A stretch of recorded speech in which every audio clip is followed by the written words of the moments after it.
السلام عليكم ورحمة الله وبركاته. إن الحمد لله نحمده ونستعينه ونستغفره ونعوذ بالله من شرور أنفسنا ومن سيئات أعمالنا. من يهده الله فلا مضل له ومن يضلل فلا هادي له.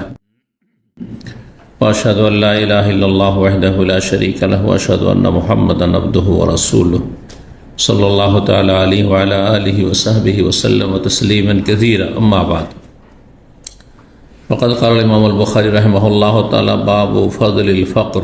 قال حدثنا إسماعيل قال حدثنا عبد العزيز بن أبي حازم عن أبيه عن سهل بن سعد الساعدي رضي الله عنه قال: مر رجل على رسول الله صلى الله عليه وسلم فقال لرجل عنده جالس: ما رأيك في هذا؟ فقال رجل من أشرف الناس: هذا والله حري إن خطب أن ينكح وإن شفع أن يشفع. قال: فسكت رسول الله صلى الله عليه وسلم. مر رجل فقال له رسول الله صلى الله عليه وسلم: ما رأيك في هذا؟ فقال: يا رسول الله، هذا رجل من فقراء المسلمين، هذا حري إن خطب أن لا ينكح وإن شفع أن لا يشفع وإن قال أن لا يسمع لقوله. فقال رسول الله صلى الله عليه وسلم: هذا خير من ملء الأرض مثل هذا. সম্মানিত ভাতৃমণ্ডলী, আল্লাহ রাব্বুল আলামিনের প্রশংসা এবং নবী সাল্লাল্লাহু আলাইহি ওয়াসাল্লামের উপর সালাত ও সালামের পর আজ সোমবার 3রা যুলকাদা 1447 হিজরি মোতাবেক 20 এপ্রিল 2026 আমাদের ধারাবাহিক আলোচনা সহিহ বুখারীর কিতাবুর রিকাক, হৃদয় স্পর্শী বিষয়, পর্ব নম্বর 6। ইমাম বুখারী রাহিমাহুল্লাহর এই পর্বের অধ্যায় নম্বর 16 বলছেন বাবু ফজলিল ফকরি। এই অধ্যায় হচ্ছে দারিদ্রতার ফজিলত সম্পর্কে। দারিদ্রতা বা দারিদ্র অভাবের ফজিলত বা মর্যাদা। অভাব মানুষের যদি থাকে, আর্থিক দারিদ্রতা থাকে, তো তার ফজিলত রয়েছে কিসের উপর? সচ্ছলতার উপর। অর্থাৎ গরিব মানুষ ধনীর চাইতে বেশি আল্লাহর কাছে ফজিলত রাখে, মর্যাদা রাখে। কিন্তু গত জুমায় আলোচনা করেছি, শর্ত হচ্ছে সেই গরিব যেন কি হয়? কার মনে আছে? কি হয়? হ্যাঁ, ধৈর্যশীল হয়। ধৈর্যশীল। আর্থিক সংকটে, কষ্টে, অভাবে, কখনো খেতে পাচ্ছে, কখনো পায় না, কখনো যা প্রয়োজন পুরা হয় না, অভাবে দিন পাত করছে সংসার নিয়ে। এতে যদি সে ধৈর্যশীল হয়, আল্লাহর এই ফায়সালার উপর সন্তুষ্টি প্রকাশ করে, আলহামদুলিল্লাহ, ভালো আছে। ডাল ভাত খেয়েও ভালো আছে অনেকেই। জি, ডাল ভাত খেয়ে এত সুখী যে অনেকেই আর কত রকমের ভালো ভালো খাবার খেয়েও তার শান্তি নেই। জি, তো ধৈর্যশীল হইতে হবে অভাবে। এইরকম যদি হয়, আর আরেকজন ধনী যদি পাপী হয়, তাহলে তোর কোনো মর্যাদাই নেই। কথা বোঝা? কিন্তু ধনী শুকরগুজার সচ্ছল ব্যক্তি, আর আল্লাহর নিয়ামতের টাকা পয়সা ধন দৌলত আছে, খাওয়া দাওয়ার সামগ্রী সব আছে, এতে কি করছে? সে আল্লাহ শুকরিয়া আদায় করে যে এটা আল্লাহর দান, আলহামদুলিল্লাহ। দুইজনই তো ভালো, তাহলে ভালো দুইজনেই। খারাপের সাথে ভালোর কোনো তুলনা নেই। খারাপ খারাপ, অর্থাৎ ধনী যদি খারাপ হয় পাপী, নিকৃষ্ট। গরিব যদি খারাপ হয় নিকৃষ্ট। আমাদের দেশে কিন্তু অধিকাংশ একেবারে যারা গরিব শ্রেণীর, তাদের দিনও নেই, দুনিয়া নেই, ইহকাল পরকাল দুটোই হারা, তাই না? শতকরা মধ্যম শ্রেণীর মানুষ আছে, আর্থিক দিকে মধ্যম শ্রেণীর মানুষ যতটা দিন ধর্ম মোটামুটি করে, এদের সাথে যে তুলনা করেন একেবারে গরিব মানুষকে আমাদের সমাজের, দেখা যায় যে তাদের চাইতে অনেক কম সংখ্যায় দিনদার রয়েছে। একেবারে যারা দিন মজুর করে খায়, ক্লিন কোম্পানিতে কাজ করে, মেহনত পরিশ্রমের কাজ করে, কষ্টের কাজ করে, বেতন কম পায়, এইরকম রিক্সা চালায়, যারা ডোম মেথরের কাজ করে, ধরেন নিম্ন শ্রেণীর পেশায়, অশিক্ষিত সমাজের, কৃষি কাজ কঠিন পরিশ্রম, মেহনত পরিশ্রম করে কোনো সংসার চালায়, এদের অধিকাংশের মধ্যে দিনদারি নেই, অধিকাংশের মধ্যে 5 টাইম নামাজ নেই। এরা মানে যদি বেশি পয়সা পেত তো এরা আরো বেশি পাপে জড়িয়ে যেত। বুঝতে পেরেছেন? এদের কোনো ফজিলত নেই, এইরকম গরিবের কোনো ফজিলত নেই। ঠিক এরকমই যারা ধন সম্পদ হওয়ার কারণে বিভিন্ন পাপে লিপ্ত হয়ে যাচ্ছে বা হয়ে গেছে, তাদের কোনো ফজিলত নেই আল্লাহর কাছে, কোনো মর্যাদা নেই। কিন্তু এখন ধনীও ধার্মিক, ধন সম্পদ পেয়েছে, সুতরাং আল্লাহর নিয়ামতে কি করে? শুকরিয়া আদায় করে। আর গরিব মানুষ, সে এই গরিবের কষ্টে, অভাবের কষ্টে কি করে?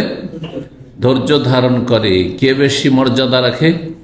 ওই গরিব যে ব্যক্তি সবর করে, ধৈর্য ধারণ করে, আলহামদুলিল্লাহ আল্লাহ যে হালে রেখেছেন সুখে আছে, এ কথা যে অন্তর থেকে বলতে পারে, মানুষকে শোনাবার জন্য নয়, সে হচ্ছে বেশি ফজিলতের মর্যাদাবান।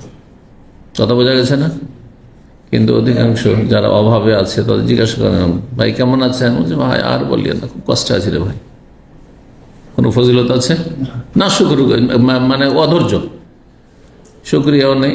অথচ এমন কিছু তার কাছে আছে যা অন্যের কাছে নেই। মাথাতে পা পর্যন্ত সুস্থ, হয়তো গরিব, অভাব আছে, আর্থিক অভাব আছে, কিন্তু শরীর সুস্থ আছে, বড় ধরনের কোনো রোগ নেই, ক্যান্সারে আক্রান্ত নয়, ঠিক না? তার হার্টের ব্লক নেই, মেলা রোগ থেকে হাসপাতালে ভর্তি নেই। বহু মানুষ আমাদের মধ্যে সবচেয়ে বেশি অসুস্থ ব্যক্তিকে যদি দেখেন, এইখানে যারা আছে দুর্বল ব্যক্তি, সবচেয়ে বেশি অভাবী, সেও যদি হাসপাতালে যায়, আল্লাহ শুকরিয়া আদায় করে সেখান থেকে বের হবে, ঠিক কিনা? আল্লাহ শুকরিয়া আদায় করে বের হবে। এই জন্য মাঝে মাঝে হাসপাতালে যেতে হয়, মাঝে মাঝে রোগী আত্মীয় স্বজনকে বা বন্ধু বান্ধবকে দেখতে যেতে হয়, যে আল্লাহ শুকরিয়া আদায় করবে। মাঝে মাঝে অসুস্থ ব্যক্তিদের সাথে কথা বলতে হয়, তাহলে বুঝতে পারেন যে আমি আলহামদুলিল্লাহ, এর বিপি হাই, সুগারও আছে, কোলেস্ট্রল আছে, আর ব্লকও আছে, আর এই হয়েছে, অপারেশন হয়েছে, আরও মেলা সমস্যা আছে। আলহামদুলিল্লাহ আমার তো 1-2 অসুখ আছে, এই ডেলি 2-4-5 টাকা ট্যাবলেট খেতে হয় একবারে। আর আমার তো হয়তো মাঝে মধ্যে কখনো হাসপাতালে গিয়ে কিছু ওষুধ নিতে হয়। শুকরিয়া আদায় করবেন না অসুস্থ হলে? এই জন্য নিচের দিকে তাকাইতে হয় সবসময়। তো ইমাম বুখারী রাহিমাহুল্লাহ বলছেন, বাবু ফজলুল ফকরে, এ কথা বলেননি বাবু ফজলুল গিনা, সচ্ছলতার ফজিলত বা ধনীদের ফজিলত বলেননি, ধনীদের মর্যাদার কথা বলেননি, গরিবের ফজিলত, দারিদ্রের ফজিলত। তাহলে বোঝা গেল যে একজন দরিদ্র ব্যক্তি, গরিব মানুষ যদি ধার্মিক, ধৈর্যশীল হয়, ধৈর্যশীল, আল্লাহর এই পরীক্ষায়, আর্থিক সংকটের পরীক্ষায় সে ধৈর্য ধারণ করে, সে ধনী ধার্মিকের চাইতে ভালো। ধনী ধার্মিক যে আল্লাহর শুকরিয়া আদায় করে, আল্লাহর শুকরিয়া কে আদায় করে? যে ফরজ আদায় করে, জাকাত দেয়, আল্লাহর হক আদায় করে, জি, আর আত্মীয় স্বজনের হক আদায় করে, কিন্তু তার কাছে ধন সম্পদ আছে, তার চাইতে বেশি ফজিলত কার? গরিবের। কেন? আপনি গরিবের একটু চিন্তা করেন, গরিবকে নিয়ে। আল্লাহ গরিবকে জিজ্ঞাসা করবেন 5 টাইম নামাজ ঠিক আছে? করবেন না? করবেন না? ধনীকে করবেন, সমান সমান প্রশ্ন। গরিবকে জিজ্ঞাসা করবেন রমজান মাসে রোজা রেখেছিলে? এই প্রশ্ন কাকে হবে? ধনীকেও হবে, গরিবকে হবে। জাকাতের প্রশ্ন গরিবকে হবে না, ধনীকে জিজ্ঞাসা করা হবে, ঠিক না? হজের প্রশ্ন, ওমরা, কাকে জিজ্ঞাসা করা হবে? ধনীকে জিজ্ঞাসা করা হবে। তারা কোথা থেকে উপার্জন করেছিলে, কোথায় খরচ করেছিলে, কার বেশি হিসাব হবে? যার যত বেশি পয়সা, যার যত বেশি পয়সা তার হিসাবও বেশি। এই জন্য হিসাব দিতে দিতে দিতে দিতে দিতে এত বিলম্ব হয়ে যায় হাসর মাঠে, যে কেউ 40 বছর পরে ধনী ধার্মিক, তারপরে টাকা পয়সা হিসাব দিতে দিতে কেউ 40 বছর পরে জান্নাতে যাবে, কেউ 500 বছর পরে জান্নাতে যাবে। জি, তিরমিজির হাদিসে, ইবনে মাজাহ 500 বছর কথা রয়েছে।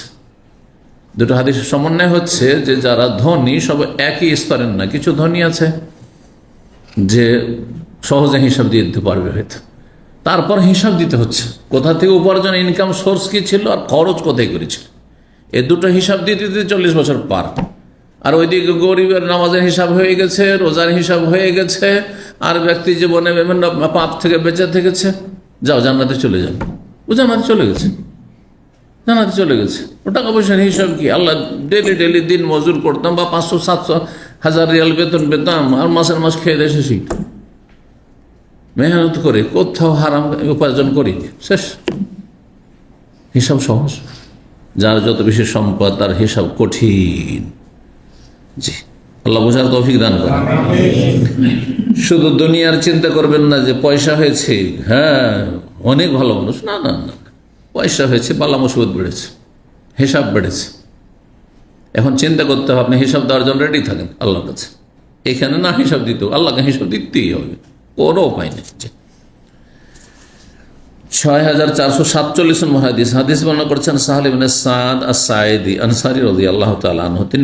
তিনি বলেন যে মাররা রাজুল আর রাসূলুল্লাহ সাল্লাল্লাহু আলাইহি ওয়াসাল্লাম, রাসূলুল্লাহ সাল্লাল্লাহু আলাইহি ওয়াসাল্লাম পাশ দিয়ে জনৈক ব্যক্তি অতিক্রম করলো। একটা লোক নবী সাল্লাল্লাহু বসে আছেন, ওখান দিয়ে চলে গেল হেঁটে। ফাকাল লিরাজুলিন ইনদাহু জালিস, তখন নবী সাল্লাল্লাহু আলাইহি ওয়াসাল্লাম কোন এক ব্যক্তিকে বললেন, যেই ব্যক্তি নবী সাল্লাল্লাহু আলাইহি ওয়াসাল্লাম পাশে বসেছিল, মা রায়ুকা ফি হাযা, এই লোকটি সম্পর্কে তোমার মন্তব্য কি, তোমার মতামত কি?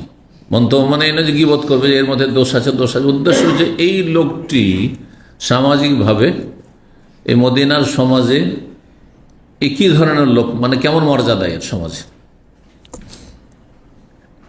ফাকালা, তখন সেই লোক বললেন, যিনি নবী সাল্লাল্লাহু আলাইহি ওয়াসাল্লামের সাহাবী বসেছিলেন সঙ্গে, রাজুলুন মিন আশরাফিন নাস, মানে হাযা রাজুলুন মিন আশরাফিন, এই লোকটি এ মদিনার লোকজনের মাঝে একজন সম্ভ্রান্ত ব্যক্তি, সম্ভ্রান্ত বংশের লোক। মিন আশরাফিন নাস, সম্ভ্রান্ত বংশের লোক,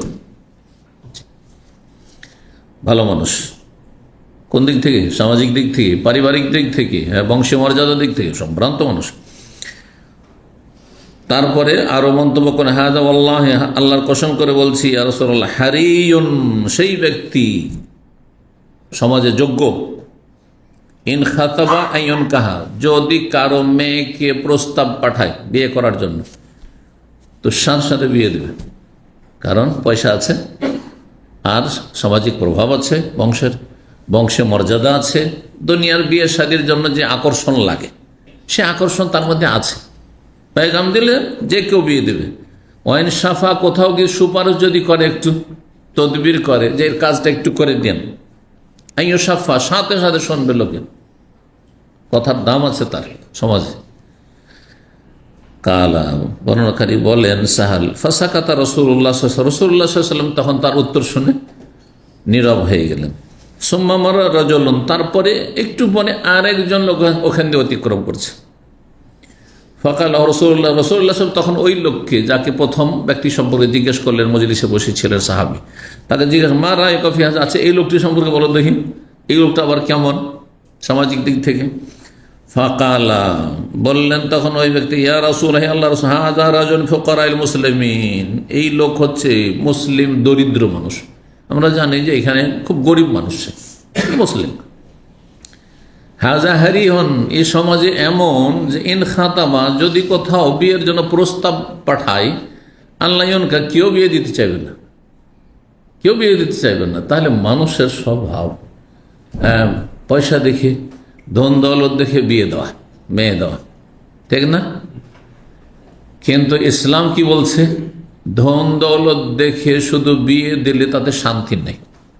অধিকাংশ নারী নির্যাতনের ঘটনা, আত্মহত্যার ঘটনা, মেয়েরা যা শ্বশুর বাড়ি গিয়ে আত্মহত্যা করে দিচ্ছে, অথবা স্বামীর হাতে খুন হয়ে যাচ্ছে, অথবা শ্বশুর শাশুড়ির হাতে নির্যাতিতা হচ্ছে বা খুন হয়ে যাচ্ছে, এইসব ঘটনা গরিব ঘরে খুব কম হয়। যত বেশি ধনী তাদের ঘরে বেশি। ভালো করে পরিসংখ্যান দেখবেন, বেশি অশান্তি তাদের মধ্যে আছে, পারিবারিক অশান্তির শেষ নেই। যত বেশি ধন দৌলত তত বেশি অশান্তি, পারিবারিক জুলমের শিকার। কিন্তু তারপরে মানুষের স্বভাব, হ্যাঁ, মানুষের স্বভাব যে না, কিছু দেখে শুনে তো দিতে হবে। হ্যাঁ, ধর্ম দেখবে না যে জান্নাতে না জাহান্নামে, আমার মেয়েটাকে জান্নাতে নিয়ে যেতে পারবে না, নিজেও জাহান্নামে যাবে, মেয়েটাকে জাহান্নামে নিয়ে যাবে, এসব চিন্তাই করে না। স্থায়ী জগতের কথা পরকালের কথা চিন্তাই করে না অধিকাংশ মানুষ। মেয়ের বোনের বিয়ে দিতে গিয়ে পয়সা আছে কিনা, ধন দৌলত আছে কিনা, কি করে, কতটা ইনকাম করে, তার ভবিষ্যৎ কি, ফিউচার কি, এগুলো কথা, প্রতিষ্ঠিত কিনা। এই গরিব লোক যদি কাউকে পায়গাম পাঠায় আল্লাহ তাহলে কেউ বিয়ে দেবেন, বিয়ে দেওয়া হবে না, দেবে না। কিন্তু নবী সাল্লাল্লাহু আলাইহি ওয়াসাল্লাম বলেছেন বিয়ে দেওয়ার ক্ষেত্রে মাপকাঠি কি? ছেলে যদি দিন আখলাক, দিনদার, আল্লাহর সাথে সম্পর্ক ভালো, আর চরিত্র ভালো, মানে মানুষের সাথে সম্পর্ক ভালো। চরিত্রবান কাকে বলবে? যার মানুষের সাথে সম্পর্ক ভালো। আর ধার্মিক কাকে বলে? যার আল্লাহর সাথে সম্পর্ক ভালো। তো রবের সাথে ওপর দিকে সম্পর্ক ভালো আর নিচের দিকে সম্পর্ক ভালো, তাকে জামাই করো, তাকে বিয়ে দাও মেয়ে। ওয়াইন সাফা, এই লোক এত দরিদ্র হয় মানুষ যে এই যদি কোথাও সুপারিশ করে, কারোর জন্য তদবির করে, আল্লাহ সাফা, তার সুপারিশ গ্রহণ করা হবে না, মূল্যায়নই করবে না, কথা কোনো মূল্যই নেই সমাজে। ওয়াইন কাল, আর কোনো কথা যদি বলে তো আল্লাহ ইউসমা লে কওলিহি, তার কথা কেউ শুনবে না, ভ্রুক্ষেপ করবে না। 5-10 জন লোক বসে আছে, ভাই 2-4টা কথা বলবো, ও শুনবেই না ওর কথা। আমাদের দেশে আলেমদের কথা জনগণ শোনে না কেন? এর পিছনে রহস্য এটা। অধিকাংশ আলেমরা যারা মাদ্রাসা পড়ে এসেছে তারাই না আলেম, তার অধিকাংশ গরিব। আর সমাজের লোকেরা যারা ধনী সচ্ছল, তারা সব স্কুল কলেজ ইউনিভার্সিটি দুনিয়াদারি করাচ্ছে, পড়াচ্ছে। ধনীদের ছেলেরা আলেম হয় না, এটা সাধারণত এই বাঙালি সমাজে।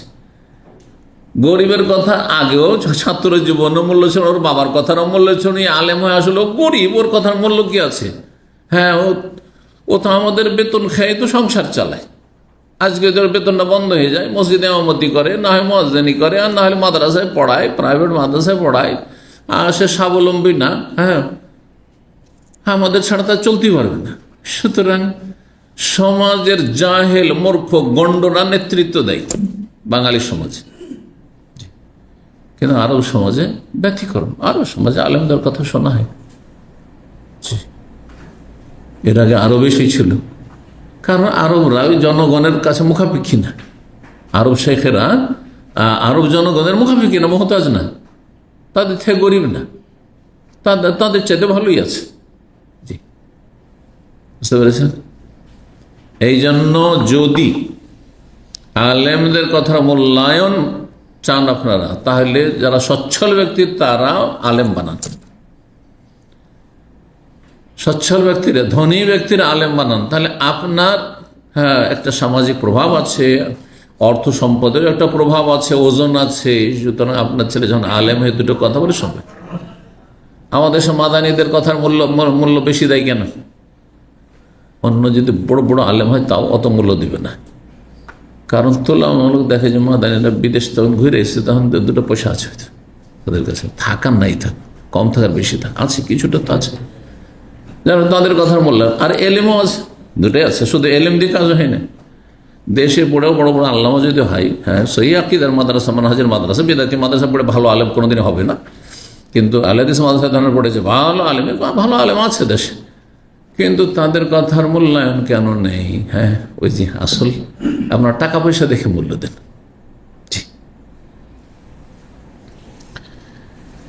যদি সে কথা বলে সমাজে আল্লাহ ইউসমালে করে, তার কথা কেউ শুনতে চাইবেন না, কারণ ঘরে পয়সা নেই, গরিব মানুষের জন্য। ফাকাল রাসূলুল্লাহ সাল্লাল্লাহু আলাইহি ওয়াসাল্লাম, রাসূল বললেন, হাযা খায়রুন, এই গরিব লোকটি যার সম্পর্কে মন্তব্য করলে যে বিয়ে করার জন্য কোথাও প্রস্তাব দিলে কোনো ফ্যামিলিতে বিয়ে দেবে না, আর সুপারিশ করলে তার সুপারিশ গ্রহণ করবে না, কথা বললে কেউ শুনবে, ভ্রুক্ষেপই করবে না, এই লোকটি খায়রুন, বেশি ভালো, মিন মিল ইল আরজ মিসলা হাজা, ওই আগের লোকটি যে রয়েছে তার মতো দুনিয়া ভর্তি, সারা পৃথিবী ভরপুর সংখ্যায় যদি এই শ্রেণীর লোক, আগের মতো লোক যদি দুনিয়া ভর্তি থাকে, আর একা একজন, তাদের সবার চাইতে শ্রেষ্ঠ, তাদের সবার চাইতে শ্রেষ্ঠ। তাহলে একজন আল্লাহর নেক বান্দা, সে গরিব হোক, আল্লাহর নেক বান্দা সারা পৃথিবীর সাধারণ মুসলিমের লক্ষ লক্ষ লোকের চাইতে, কাফেরদের সাথে তুলনা করা হয়নি কিন্তু এখানে, হ্যাঁ, কাফেরদেরকে এখানে নিয়ে আসা হয়নি, সাধারণ মুসলিমদের কথা বলা হয়েছে, কারণ দুটি মুসলিম ছিল কিন্তু দুইজনে নবী সাল্লাল্লাহু আলাইহি ওয়াসাল্লামের পাশ দিয়ে যে দুজন অতিক্রম করছেন, এই নয় যে একজন কাফের ছিল, মুনাফিক ছিল, ও মুসলিম ছিল, কিন্তু সে সমাজে প্রভাবশালী ছিল, পয়সাওয়ালা ছিল, আর ই ছিল গরিব ধার্মিক। গরিব ধার্মিক, হ্যাঁ, একজন গরিব ধার্মিক এই ধরনের, এই যে মুসলিম নবী সামনে দিয়েছে, মানে সাহাবি ও, হ্যাঁ, এর মতো সারা পৃথিবী ভর্তি মানুষের চাইতে ভালো এই লোকটি, একাই এক উম্মত। বুঝতে পেরেছেন না? আল্লাহ রাব্বুল ইব্রাহিমকে একাই উম্মত বলেছে, ইন্না ইব্রাহিম কানা উম্মাতান কানিতান লিল্লাহি, একাই উম্মত। অথচ ইব্রাহিমের যুগে কোটি কোটি মানুষ ইরাক আর শাম দেশ মিলেছিল, সবার মাঝে আল্লাহ ওকে একাই উম্মত বলেছেন। আল্লাহ যেন এই ফজিলত হাসিল করা তৌফিক দান করেন। দুনিয়া যদি বিনা লোভ লালসায় আল্লাহ দিয়ে দেন, লোভ লালসা নেই, আর ওর জন্য মরিয়াও না, সহজে চলে আসছে, হালাল উপায় চলে আসছে, তাহলে আপনি কোটিপতি হয়ে যান, কোনো দোষ নেই। এই নয় যে দুনিয়ার সম্পদ নেওয়া যাবে না, এমন কথা নয়, কিন্তু নিয়ে হজম করতে হবে। যেমন বেশি খেয়ে হজম করতে পারছেন না কেন, এটা বিষয়। এখন আমরা যারা আছি সবাই কি একই রকম খেতে পারবো আর হজম করতে পারবো? আপনি ভালো ভালো খাবার পেলেন, আর পর্যাপ্ত পরিমাণে খাবার পেলেন, আর এত স্বাদের খাবার, আর পেট এদিকে চলেন না, স্বাদ দেয় না আপনার। আর আরেকজন সুস্থ লোক আছে, এক মানুষ, ও যথেষ্ট খাচ্ছে, তুমি খাচ্ছ, আমি খাবো না, এত মজার খাবার, আপনি ওইরকম করে খেয়ে দিলেন, সে তো হজম করে নিল, আর তারপরে বিকালকে ডিউটি করছে, কাজ করছে, ঠিক আছে সব, কিন্তু আপনি বিছানা ধরে নিলেন, আপনি, হ্যাঁ, ডায়রিয়া ধরে বাথরুমে বসে আছে সবসময়, চলবে? ঠিক ওই রকমই ধন সম্পদ, ঠিক ওই রকমই ধন সম্পদ যদি গ্রহণ করেন, সেটা হজম করতে পারছেন কিনা, মানে হালাল জীবন যাপন করতে পারছেন কিনা, হ্যাঁ, নাকি পয়সা হওয়ার কারণে আপনি বিভিন্ন পাপে জড়িয়ে গেছেন, অহংকারী হয়ে গেছেন, জালেম হয়ে গেছেন, আল্লাহর হক নষ্ট করছেন, মানুষের হক নষ্ট করছেন, আর দিন শিখার সময় নেই, আর ফজর যাওয়া সম্ভব হচ্ছে না, কারণ রাতে হিসাব, টাকা পয়সা হিসাব করতে করতে রাত 12টা 1টা, তারপর ফজরে যাওয়া সম্ভবই হয় না। বুঝতে পারছেন? জামাত ধরা সম্ভব নেই, এত অফিসে গিয়ে ব্যস্ত, হ্যাঁ, ইনভেস্টার সাহেব পয়সাওয়ালা, যার ফলে আর জামাতে আর মসজিদে যাওয়ার সময়ই পাই না, হয় না, বরবাদ। এই টাকা পয়সাকে আর হজম করতে পারেননি, বদ হজম হয়ে গেছে আপনার, বুঝতে পারছেন? জি, জ্ঞানী মানুষ অবস্থা বুঝে সে ব্যবস্থা করবে, যে ভাই আমি এত মজার খাবার হইলে কি হবে, আমার পেট শান্ত দেয় না, আমি এগুলো খেয়ে, এই পোলাও খেয়ে, আর আমি এইসব বিরিয়ানি খেয়ে আমি হজম করতে পারবো না, যার ফলে আমি খাবো না, ঠিক কিনা? ঠিক ওই রকম। আল্লাহ হারাম থেকে বেঁচে থাকা তৌফিক দান করুন, হালাল উপার্জনের তৌফিক দান করুন, এবং আল্লাহ সন্তুষ্টির জায়গায় খরচ করার তৌফিক দান করুন। 6448 নম্বর হাদিস বর্ণনা করছেন আবু ওয়াইল শাকিক ইবনে সালামা, তিনি তাবি, তিনি বলছেন, উদনা খাব্বাবান, আমরা খাব্বাব ইবনে আরাত রাদিয়াল্লাহু তাআলা সাহাবী, তিনি অসুস্থ ছিলেন, তাকে দেখতে গেলাম, তার পরিচর্যা খোঁজ খবর নেওয়ার জন্য গেলাম। ইয়াদাতুল মরিজ, যে একজন মুসলিমের আরেকজন মুসলিমের ওপর হক হচ্ছে যে অসুস্থ হলে খোঁজ খবর নেবে বা দেখতে যাবে। জি, তো তার খোঁজ খবর নিতে গেলাম অসুস্থ অবস্থায়, সাহাবী বিশিষ্ট। ফাকালা, তিনি বললেন তখন নিজের জীবনের কথা, ইতিহাস, বিগত ইতিহাস, নবী সাল্লাল্লাহু আলাইহি ওয়াসাল্লাম কত কষ্ট করেছেন তিনি। হাজারানা মান নবী, আমরা মক্কা থেকে মদিনা নবী সাল্লাল্লাহু আলাইহি ওয়াসাল্লাম হিজরত করে এসেছি। যখন হিজরত করে মদিনা আসি, দুনিয়ার স্বার্থে নয়, নরিদ ওয়াজহান, আল্লাহর সন্তুষ্টির উদ্দেশ্যে। মদিনা আশায় আমাদের দুনিয়ার কোনো স্বার্থ ছিল না, একমাত্র আল্লাহর দিনকে বাঁচানো, নাহলে মক্কায় থাকলে দিন রক্ষা করা যাবে না, জবরদস্তি তারা শিরক কুফরি করিয়ে নেবে, মূর্তি পূজা করিয়ে নেবে। জি, ফাওয়াকা আজরুনা আলা আল্লাহ তাআলা, সুতরাং আমাদের পারিতোষিক আল্লাহর কাছে সাব্যস্ত হয়েছে, আমরা আল্লাহর কাছে তার প্রতিদান নেকি পেয়েছি। ফামিন্না মান মাজা, আমাদের মধ্যে এক শ্রেণীর সাহাবায়ে কেরাম মক্কা থেকে মদিনা হিজরত করে এসেছেন, আর খুব তাড়াতাড়ি দুনিয়া থেকে চলে গেছেন, ইন্তেকাল হয়ে গেছে, বেশি দিন সময় পাননি। লাম ইয়াখুযু মিন আজরিহি শাইআন, দুনিয়ার কোনো কিছু তারা পাননি, দুনিয়ার পারিশ্রমিক বা পারিতোষিক কিচ্ছু পাননি। দেখেন, মানুষ যখন কোনো ভালো কাজ করে করার পরে দুনিয়া তো কিছু পায়, আবার অনেক আছে দুনিয়া কিছু পায়নি কিন্তু আখেরাত তো ঠিক আছে। তো সাহাবাই কেরাম যারা ইসলামের খেদমত করেছেন, মুহাজির আনসার, প্রথম দিকে বিশেষ করে, কারণ প্রথম দিকে প্রতিকূল অবস্থা ছিল, কষ্ট করতে হয়েছে। মক্কা বিজয়ের পরে তো আরাম, মক্কা বিজয়ের পরে তো স্বেচ্ছায় কষ্ট, যে যাবে জেহাদে যাও। হ্যাঁ, আর এমন নয় যে কাফের আক্রমণ করে চলে আসছে, এই মদিনা থেকে একবার নিশ্চিহ্ন করে ফেলবে, আর এরকম ঝুঁকি আছে, এসব কিছুই ছিল না। নিরাপদ মক্কা দারুল ইসলাম, ইসলামিক স্টেট, মদিনাও দারুল ইসলাম, ইসলামিক স্টেট। আরব দেশে কোনো কাফের মুশরিকের কোনো অস্তিত্ব নেই, আরামসে নাকে তেল দিয়ে ঘুমো। হ্যাঁ, কিন্তু তারপরে সাহাবায়ে কেরামগণ জিহাদ করেছেন, কিন্তু সেই ঝুঁকি ছিল না, সেই ভয়াবহ অবস্থা ছিল না যেটা ছিল ইসলামের প্রথম যুগে। তো বলছেন আমাদের মধ্যে কিছু লোকের এমন রয়েছেন যে দুনিয়ার কোনো পারিতোষিক তারা গ্রহণ করেননি, মানে দুনিয়া পাননি, অভাবের যুগে দুনিয়া থেকে বিদায় নিয়েছেন। তাদের অন্যতম হচ্ছেন মুসাব বিন উমাইর। তাদের একজন বিশিষ্ট সাহাবী মুসাব বিন উমাইর রাদিয়াল্লাহু তাআলা আনহু, তিনি এমন ব্যক্তি যে নবী সাল্লাল্লাহু আলাইহি ওয়াসাল্লামের আগেই তিনি মক্কা থেকে মদিনা হিজরত করে এসেছিলেন। নবী সাল্লাল্লাহু আলাইহি ওয়াসাল্লাম স্পেশালি তাকে পাঠিয়েছিলেন কিসের জন্য?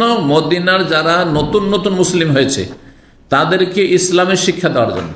এমনি মুসলিমদেরকে ইসলাম শেখাবে কি? তুমি আমার প্রতিনিধি, যাও আমার আগে মদিনা গিয়ে লোকজনকে, তাদের ছেলে মেয়েদেরকে দিনের শিক্ষা দাও, কোরআনের শিক্ষা দাও। কোতেলা ইয়াউম ওহদিন, ওহদের যুদ্ধের দিনে তিনি নিহত হন। হাদিস আছে কোতিল্লাহ, আসে না যে শহীদ হয়ে গেলেন। আরে সাহাবী আসলে শহীদ হয়েছেন, তারপরও সাহাবী বর্ণনা করতে গিয়ে খাব্বাব রাদিয়াল্লাহু তাআলা আনহু সতর্কতা অবলম্বন করছেন, কারণ আমার অধিকার নেই যে আমি সার্টিফিকেট দেবো, সার্টিফিকেট রাসূলুল্লাহ দেবেন। কথা বোঝা গেছে না? সেজন্য বলছেন কোতিল্লাহ, নিহত হয়েছেন, নিহত হয়েছেন। আর আজকাল এক শ্রেণী জাহেল মূর্খ, হ্যাঁ, বদ আকীদা, ভ্রান্ত আকীদার, সবাইকে যা নিজের পক্ষের হইলে সব শহীদ আর শহীদ আর শহীদ আর শহীদ, সবকে শহীদ বানিয়ে দিলেন।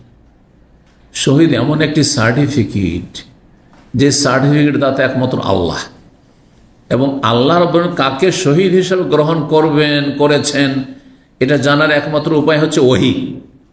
আর ওহী নবী সাল্লাল্লাহু আলাইহি ওয়াসাল্লাম ছাড়া কারো কাছে আসেনি। নবী সাল্লাল্লাহু আলাইহি ওয়াসাল্লাম যাকে শহীদ বলছেন তিনি হচ্ছেন নিশ্চিত শহীদ। কথা বোঝা গেছে? সাহাবারাও নিজের পক্ষ থেকে কাউকে শহীদ বলতেন না। যে একজন সাহাবী এরকম বলে ফেলেছেন, তখন নবী সাল্লাল্লাহু আলাইহি ওয়াসাল্লাম জিজ্ঞাসা করেছেন তাকে, হ্যাঁ, ওমা ইউদরিক, তুমি কিভাবে জানলে যে শহীদ? তুমি সার্টিফিকেট কিভাবে দিলে? কথা বুঝতে পারছেন না? সার্টিফিকেট তো তিনি দিবেন যাকে আল্লাহ সার্টিফিকেট দেওয়ার অধিকার দিয়েছেন। সুতরাং আজকাল কোনো ব্যক্তি সম্পর্কে অমুক শহীদ এ কথা বলা জায়েজ নাই। বলেন আল্লাহ তার শাহাদাত কবুল করুন, আসলে যদি ভালো মানুষ থাকে আল্লাহ তাকে শহীদের মর্যাদা দান করুন, অথবা আল্লাহর কাছে আশা রাখি ইনশাআল্লাহ তিনি শহীদ, এইটা বলে আশা রাখি। কিন্তু আপনি কি অধিকার রাখেন যে আপনি শহীদ বলুন? জি, এই হাদিস থেকে যদি শিক্ষা না নেয়, এরকম বহু হাদিস রয়েছে। ওহদের যুদ্ধে যখন তিনি শহীদ হলেন, মুসাফির মানে, অথচ শহীদ 70 জন সোহাদা, তারা সোহাদা ওহদ, তারা নবী সাল্লাল্লাহু আলাইহি ওয়াসাল্লামের সামনে তারা শহীদ হয়েছেন। ওয়া তারাকা নামেরাতান, একটি শুধু তার গায়ে চাদর ছিল, শরীরে একটা কাপড় শুধু ছিল, একটা চাদর গোটা শরীরে, আর কিছু নেই, লুঙ্গিও নেই। তাহলে কেমন ভাবে তারা নিজের লজ্জায় স্থান ঢাকতেন?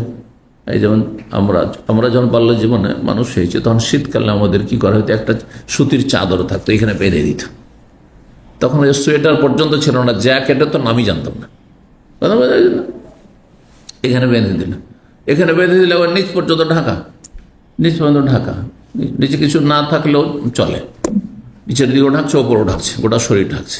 জি, তো একটি শুধু চাদর ছিল তার গায়ে, ফাইজা গাত্তাইনা রাসাহু, সেটি দিয়ে তার মাথা যদি ঢাকছি, কি করার জন্য? কাফনের জন্য। তার কাফনের জন্য আলাদা কাপড়ও নেই। আজকাল কাফনে তো নতুন কাপড় কিনে নিয়ে আসছে, যতই কাপড় থাক না কেন আপনার আমার, তারপরে নতুন কাপড় কিনে নিয়ে এসে আপনাকে আমাকে কাফন দেওয়া হবে, আর হচ্ছে না। কিন্তু তখন তেমন কোনো ব্যবস্থা ছিল না, নিজের ওর কাছে যা কাপড় আছে বা ওর বাড়িতে যা কাপড় আছে ওগুলো দিয়েই কাফন দিতে হবে। তো একটি চাদর যদি মাথা ঢাকছি কাফন দেওয়ার জন্য, বা দাঁতের জেলা, তাহলে 2 পা খুলে যাচ্ছে, 2 পা প্রকাশ হয়ে যাচ্ছে। ওই জাকাত্তায় রিজলাই, দুই পা যদি ঢাকছি বাদা রাস, মাথা খুলে যাচ্ছে। আমার নবী সাল্লাল্লাহু তখন বলেন নোগাত্তিয়া রাস, মাথার দিক ঢেকে দাও, মাথার দিক ঢেকে দাও। মাথা কার ঢাকা যাবে না? কোন মাইয়াতের? হ্যাঁ, এহরাম অবস্থায় যে মারা যাবে, হজ বা ওমরার এহরাম কালে, কারণ এহরাম অবস্থায় মুখমণ্ডল ঢাকা জায়েজ নয় পুরুষদের জন্য।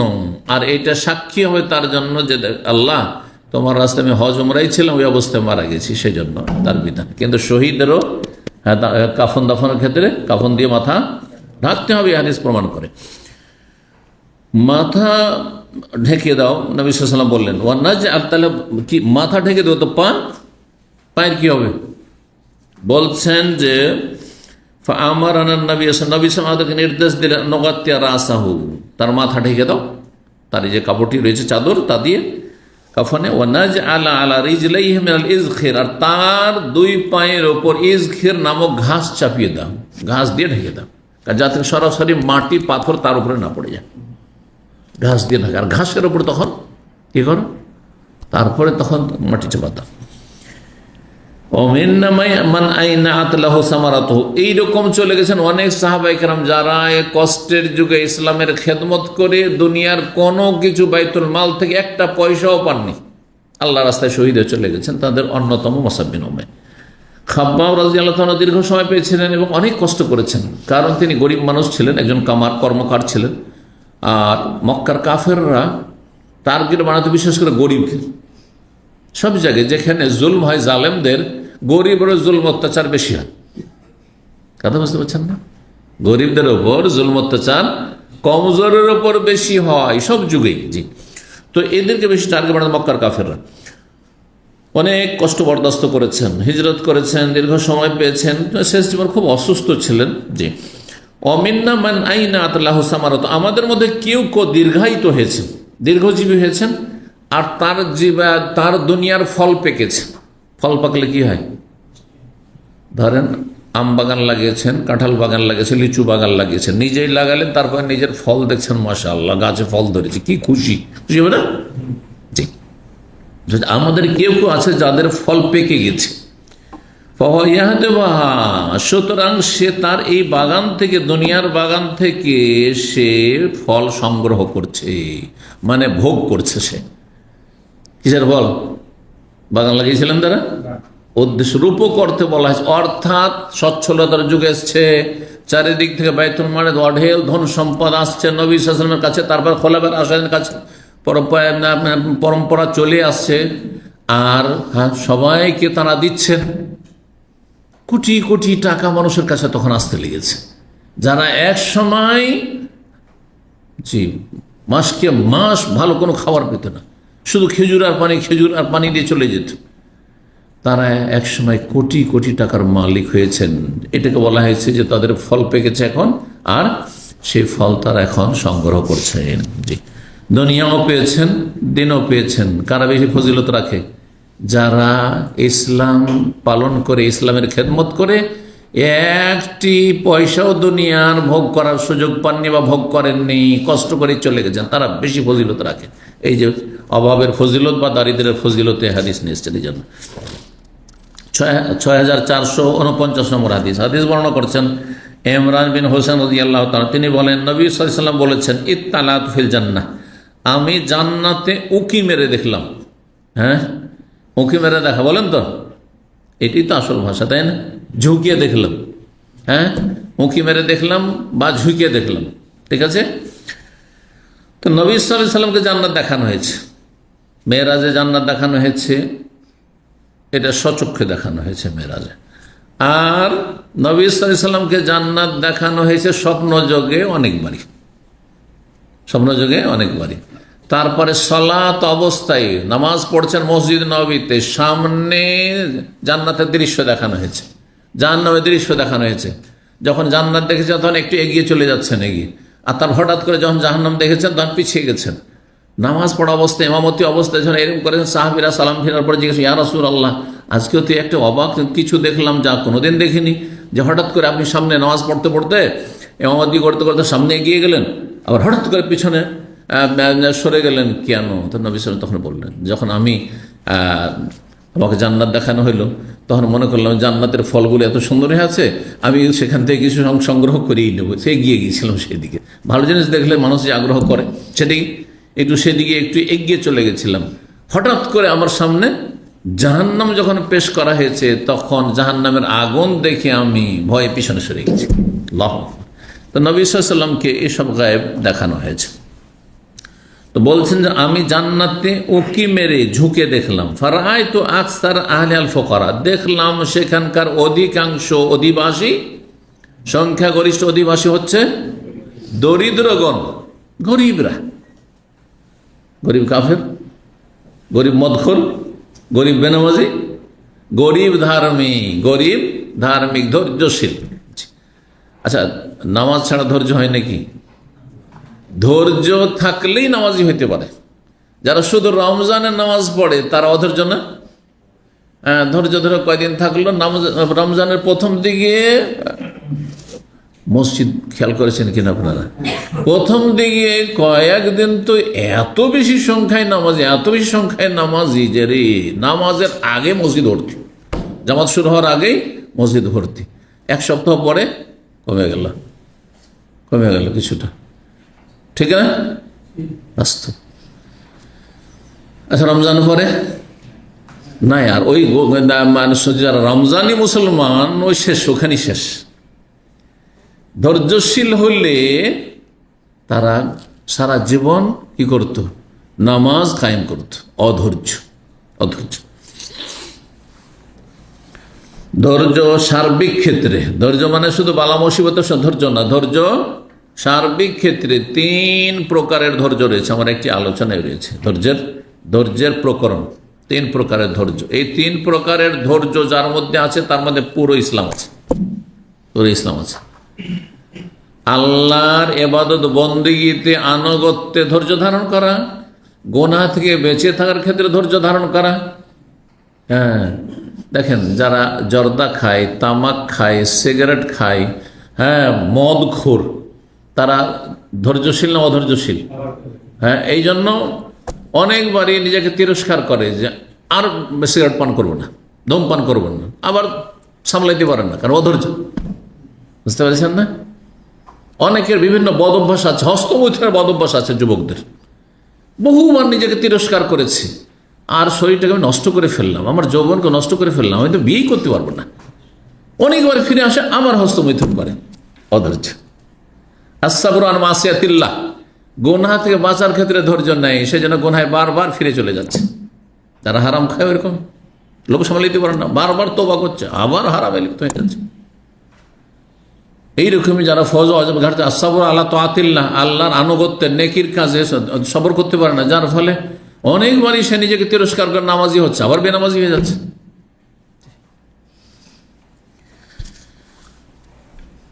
ওয়াতালাত ফিন্নার, আর জাহান্নামে আমি উকি মেরে দেখলাম, ফারাআইতু আকসার আহলিহান নিসা, সেখানকার সংখ্যাগরিষ্ঠ অধিবাসী আমি মহিলাদেরকে দেখলাম। তবে জাহান্নামে, হ্যাঁ, মহিলা আর পুরুষ, নর আর নারী, কাদের সংখ্যা বেশি হবে? নারীদের সংখ্যা বেশি হবে পুরুষের তুলনায়। আর জান্নাতে, হ্যাঁ, ধনী আর গরিব, কার সংখ্যা বেশি হবে? গরিবদের সংখ্যা বেশি হবে। অধিকাংশ ধনীরা তাহলে কোথায় থাকবে? জান্নাতের সংখ্যা তাদের কমে গেছে, তার মানে কোথায়? জাহান্নামে। 6450 নম্বর হাদিস বর্ণনা করছেন আনাস রাদিয়াল্লাহু তাআলা আনহু। তিনি বললেন, ইয়াকুলিন নবী সাল্লাল্লাহু আলাইহি ওয়াসাল্লাম আলা খেওয়ানি, নবী সাল্লাল্লাহু আলাইহি ওয়াসাল্লাম কখনো টেবিলের উপর খাননি।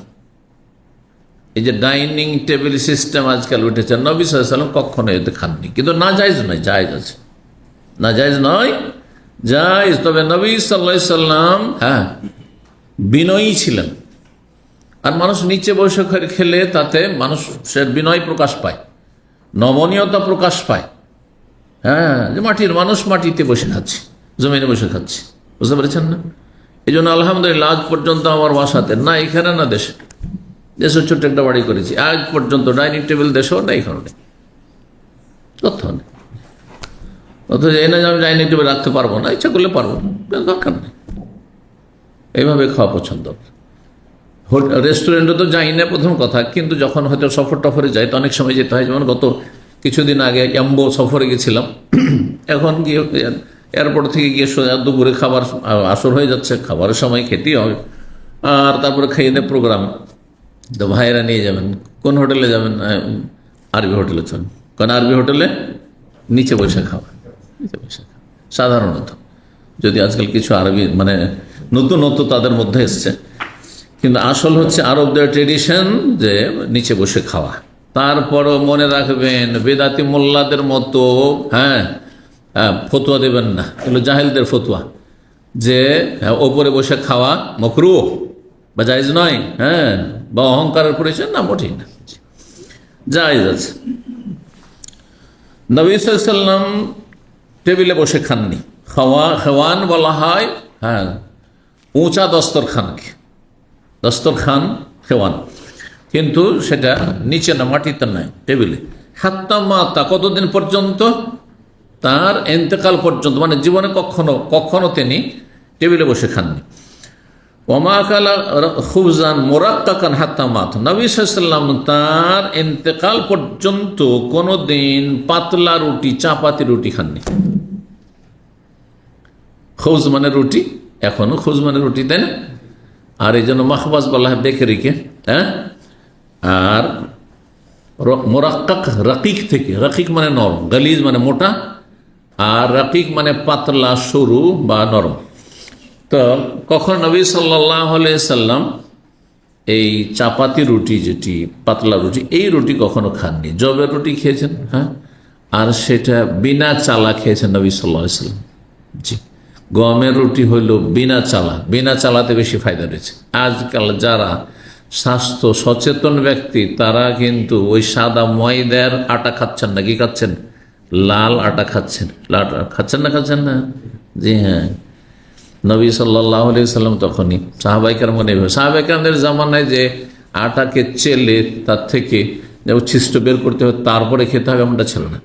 আমরা ছোটকালে দেখেছি ময়দার রুটি খেতে হবে, এটা হলো ভদ্রতা, এটা হলো ধনীদের পরিচয়। কথা বুঝতে পেরেছেন?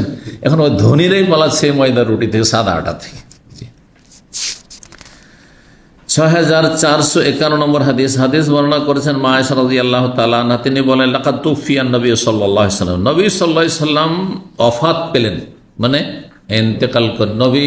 তাহলে ওয়াফাতুন নবী না হায়াতুন নবী? তুফিয়া ওয়াফাতুন নবী, নবী সাল্লাল্লাহু আলাইহি ওয়াসাল্লাম ওয়াফাত পেয়েছেন, মানে আল্লাহ তার রূহ কবজ করেছেন, মারা গিয়েছেন। অন্য রিওয়ায়াতে আছে মাতান নবী সাল্লাল্লাহু আলাইহি ওয়াসাল্লাম। এখন মা আয়েশা রাদিয়াল্লাহু তাআলা নবী সাল্লাল্লাহু সহধর্মিণী, উনি নবী সাল্লাল্লাহু আলাইহি ওয়াসাল্লাম মারা গেছেন, ওয়াফাত পেয়েছেন, ইন্তেকাল করেছেন বললেন, তো উনিও তো ওয়াহাবী হয়ে গেলেন। তাহলে বোঝা গেল যে ওয়াহাবীরা আসল জান্নাতি।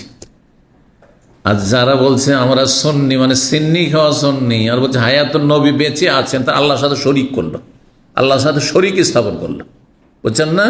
কারণ আল্লাহ হচ্ছেন আল হাইয়ুল কাইয়ুম, চিরঞ্জীব, আর নবী গো চিরঞ্জীব, মানে এখনো মরেননি তিনি, তাহলে তিনি চিরঞ্জীব না? তা আল্লাহ সমান সমকক্ষ সমতুল্য করে দিলেন, আপনি মুশরিক হয়ে গেলেন, আপনি মুশরিক হয়ে গেলেন। চিরকাল বেঁচে থাকা একমাত্র আল্লাহর গুণ, এটি কোন সৃষ্টির গুণ নেই, কোন সৃষ্টির গুণ নেই। কোন নবী রাসূল একসময় ছিলেন না, তারপরে এসেছেন, আবার চলে গেছে। জি, এটা হচ্ছে সৃষ্টির বৈশিষ্ট্য। এর ব্যতিক্রম যারা বলবে, তারা আল্লাহর সাথে শরীক করবে, যাকেই করবে।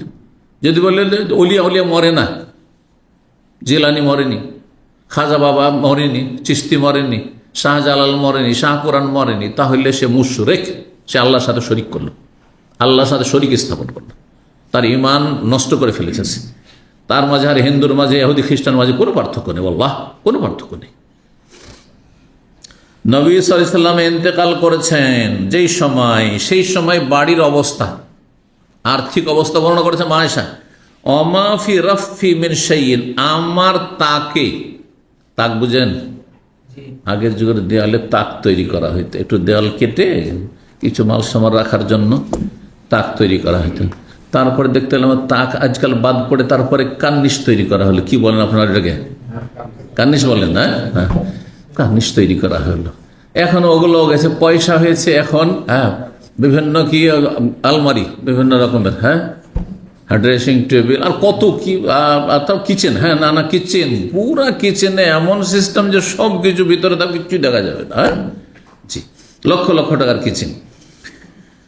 তো বলছেন অমাফির রফুফ, আজকাল এই শব্দের ব্যবহার হচ্ছে, কিন্তু যারা এই ভাষাগুলি বুঝে, হ্যাঁ যারা ওয়ার্কশপে কাজ করে আপনার, তারা বুঝে রফুফ বহু বচন, রফের মানে হচ্ছে সেলফ, যেটাকে আজকাল সেলফ বলেছে। তো ওই তাক মানে হচ্ছে সেলফ, ইংরেজি শব্দ আজকাল মানুষ বেশি বলছে, তাক বলে হচ্ছে কি যে বলছে তাক। অমাফি রাফি, আর আমার সেলফে আমার তাকে কোনো কিছু ছিল না, মিনসেই কিচ্ছু ছিল না। ইয়াকুলুহু কাবেদিন, যা একজন বা একটি প্রাণী খেতে পারে, জুকাবেদ যার কলিজা আছে, যার লিভার আছে, মানে লিভার যার কাজ করছে, কার, যার প্রাণ আছে, কোন প্রাণী খাবে এমন কোনো কিছু ছিল না। মানুষ যে কিছু খাবে এমন কিছু বাড়িতে ছিল না। আমার তাক একবারে শূন্য, খালি পড়ে আছে। ইল্লা শাতর শাইরিন, সামান্য অল্প কিছু জব ছিল, শাইর জব, সামান্য জব ছিল। ফি রফিনলি, আমার একটি তাকে, ঘরের একটি তাকে সামান্য জব ছিল। শাতর শাইর মানে সামান্য অল্প, বাজো শাইর। ফাকাল তো মিনহ, নবী সাল্লাল্লাহু দুনিয়া থেকে চলে গেলেন। ওই যে সামান্য একটু জব ছিল, হয়তো আধা কিলোই হোক, হ্যাঁ আর তার একটু কম বেশি হোক, সেখান থেকে আমি খেতেই থাকলাম, ওটাকে পিষে পিষে রুটি বানিয়ে খেতেই থাকলাম। আয়েশা রাদিয়াল্লাহু তাআলা আনহা, হাত্তা তালা আলাইহি, এমনকি শেষ হচ্ছেন না, সময় দীর্ঘায়িত হয়ে গেল, দীর্ঘদিন আমি খেতেই থাকলাম। কারণ নবী সাল্লাল্লাহু আলাইহি ওয়াসাল্লাম ইন্তেকাল কত হিজরিতে, কে বলতে পারে? কত? 10 হিজরি না 11 হিজরি? যদি মহরম থেকে বছর ধরেন তো 11 হিজরি, ঠিক না? মহরম থেকে বছর ধরে নবী সাল্লাল্লাহু আলাইহি ওয়াসাল্লামের ইন্তেকাল কোন মাসে হয়েছে? আরবি মাস 12 রবিউল আউয়ালে ইন্তেকাল হয়েছে। তো 12 তো মহরম, সফর, রবিউল আউয়াল, তাহলে 10 হিজরি বললে তাহলে 9 বছর হিজরত করে এসে মাত্র আড়াই মাস বা 2 মাস 10 দিন ইন্তেকাল হয়ে গেছে, তাহলে 2 মাস 12 দিনে না।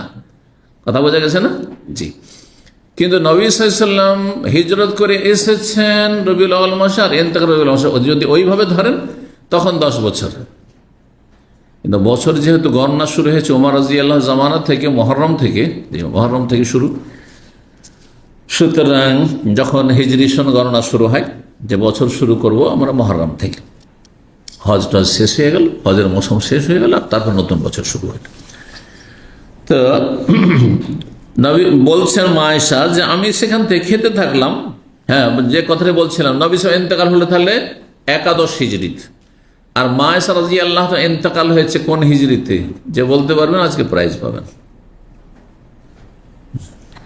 হ্যাঁ, অথচ আপনার বাংলাদেশের কোন নেতা যদি জিজ্ঞাসা করা হয় যে কোন সালে মারা গেছে, ওই অমুক সালে শেখ মুজিব মারা গেছে, অমুক সালেও জিয়া মারা গেছে, ওইটা মুখস্থ রেখেছেন আপনি, আর নবীর পরিবারের খোঁজ খবর নেই। কি অবস্থা আপনার?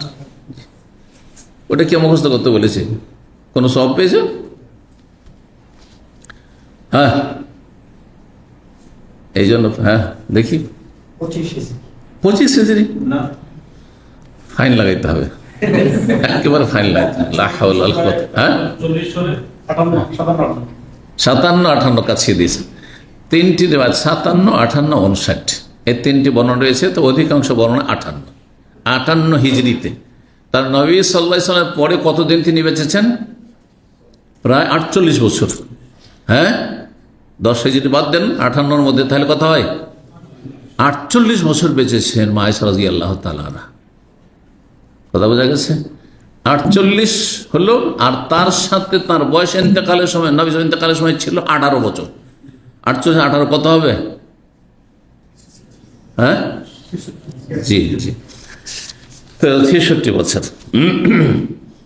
তো বলছে যে আমি সেই জব থেকে রুটি পাকিয়ে খেতে থাকলাম। হাত্তা তালা আলাইয়া, দীর্ঘ সময় এরকমই চলে গেল, শেষই হচ্ছে না। ফাকিল তো, তারপরে একদিন আমি ওটাকে মেপে ফেললাম, বিনা মাপে খাচ্ছিলাম, ওখান থেকে একটু করে নিতেন আর পিসতেন, আর ওখান থেকে ওই রুটি বানিয়ে খেতেন।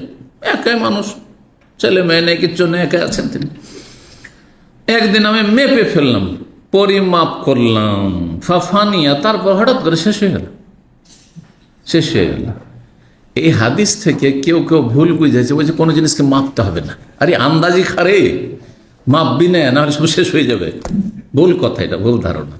কথা বুঝতে পেরেছেন? কিন্তু বারবার মাপবেন না। কথা বুঝছেন? যখন ধরেন আপনি কোনো কিছু কিনে নিয়ে আসেন, মেপে নেবেন না।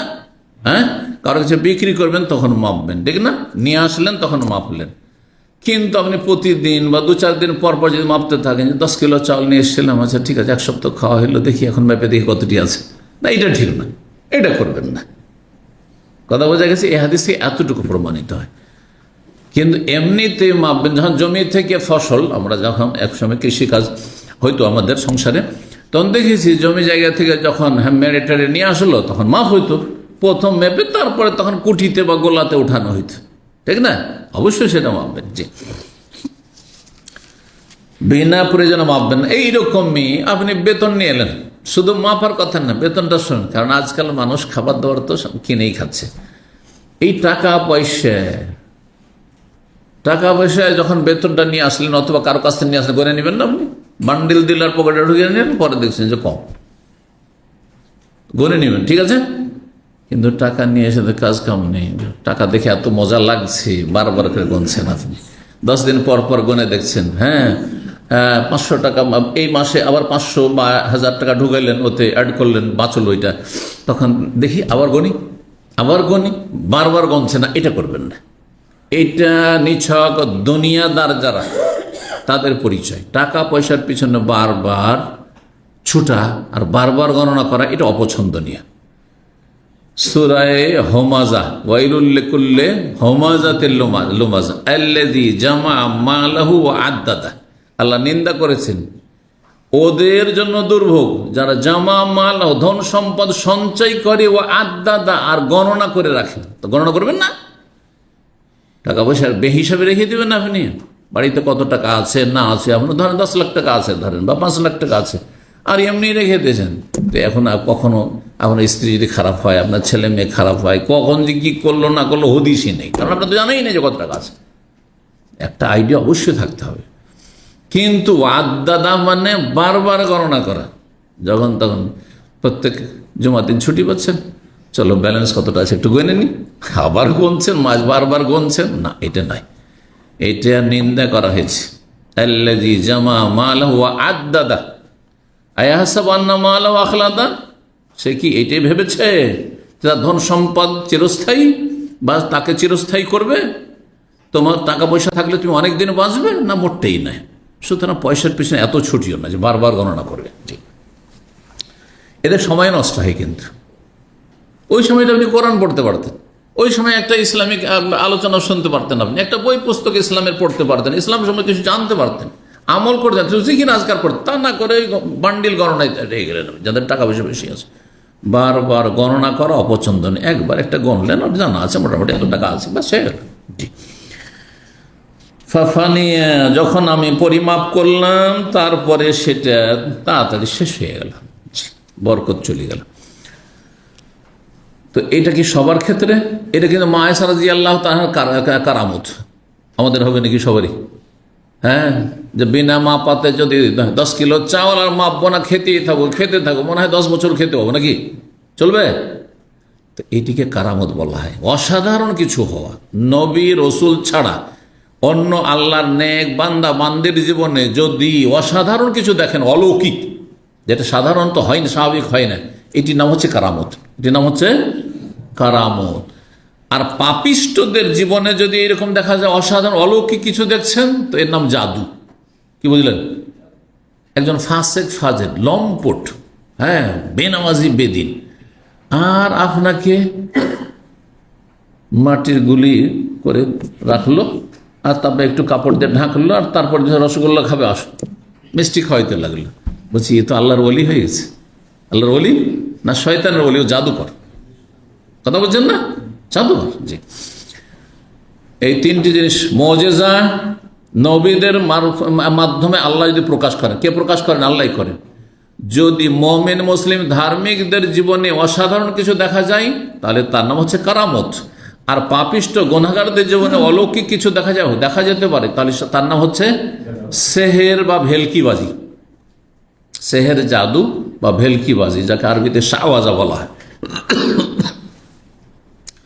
17 নম্বর অধ্যায় বলছে বাবুনি অধ্যায় হচ্ছে কাইফা কানা আইশুন নবী ওয়া আসহাবিহি, নবী সাল্লাল্লাহু আলাইহি ওয়াসাল্লামের জীবন এবং তার সহচরদের জীবন, সাহাবায়ে কেরামদের জীবন কেমন ছিল, তাদের জীবন যাপন।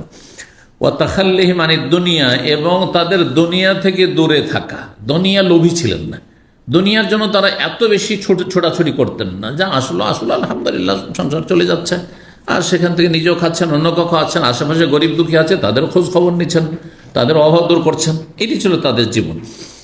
আর এতে আছে শান্তি। মানুষ যত বেশি পয়সার জন্য মরিয়া হবে, লোভী হবে, তত বেশি পাপে জড়িয়ে যাবে, হারামে জড়িয়ে যাবে, নিজেকে সামলে রাখতে পারবে না, আল্লাহর হক আদায় করতে পারবে না ধন সম্পদের নিয়ামতের ক্ষেত্রে।